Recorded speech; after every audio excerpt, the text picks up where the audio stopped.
মুরগির গিলে কলিজা রান্না করব আলু দিয়ে। এখানে গিলে কলিজাগুলো ধুয়ে নিলাম। এখানে আলুগুলো ছোট ছোট টুকরা করে নিলাম। ডাল বসিয়ে দিলাম, ডালও ভালো কষে গেছে। এখন দিয়ে দিব রসুন বাটা, কয়েক টুকরা কাঁচামরিচ আর ফ্রোজেন করা টমেটো ছিল, টমেটো দিয়ে দিলাম। টমেটো দিয়ে এখন বেশ কিছুক্ষণ সিদ্ধ করবো। এদিকে ভাত বসিয়ে দিলাম, ভাতও ভালো কষে গেছে। আসসালামু আলাইকুম, সবাই কেমন আছেন? আলহামদুলিল্লাহ, আমরা ভালো আছি। আজকে আবার নতুন একটা ভিডিও নিয়ে আসলাম। ডাল হয়ে এসেছে, একটু ঘুটনা দিয়ে দিলাম। এখন একটু পানি দিয়ে দিব, বেশ কিছুক্ষণ জাল করবো। এখন ডালটা ভাত হয়ে গেছে, ভাতের মাঝখানে দিয়ে দিলাম। এখন গিলা কলিজাগুলো বসিয়ে দিব। কড়াই বসিয়ে তেল দিয়ে দিলাম, তেল গরম হয়ে গেছে। এখন এক এক করে মশলাগুলো দিব। আর পেঁয়াজ দিয়ে দিলাম, পেঁয়াজগুলো একটু ভেজে নিব। পেঁয়াজ ভাজা হয়ে গেছে, মশলাগুলো দিয়ে দিব। একটু পানি দিয়ে দিলাম যাতে মশলাগুলো পোড়ানো যায়। একটু জাল জাল করে রান্না করব। বেশ খানিকটা মরিচের গুঁড়ো দিয়ে দিলাম জিরা ধনিয়ার গুঁড়ো। এগুলো এখন ভালোভাবে কষাবো।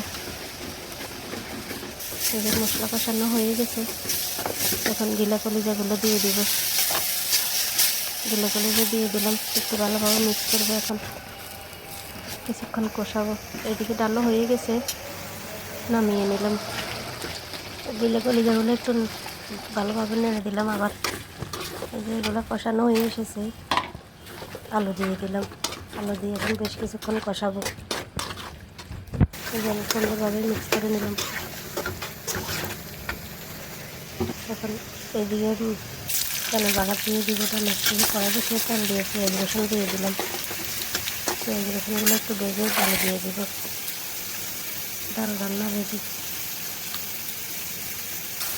এদিকে কলিজাগুলো কষানো হয়ে গেছে।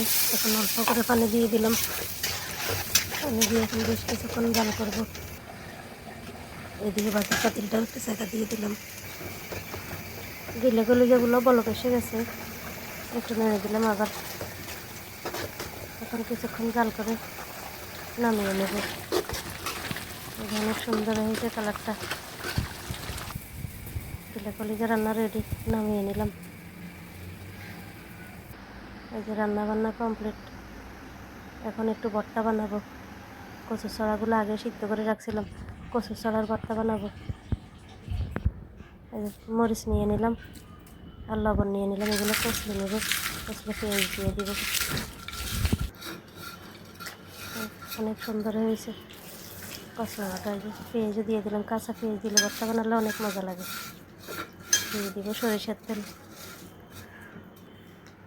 এখান থেকে একটু পেঁয়াজ মরিচের ভর্তা রেখে দিব আলাদা করে। এইভাবে পেঁয়াজ মরিচের ভর্তা দিয়ে খেলেও অনেক মজা লাগে। এখন ছড়ার ভর্তাটা বানিয়ে নেব।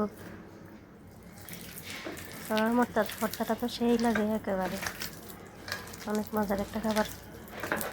আমার কাছে তো ভালো লাগে, কার কাছে কেমন লাগে জানি না।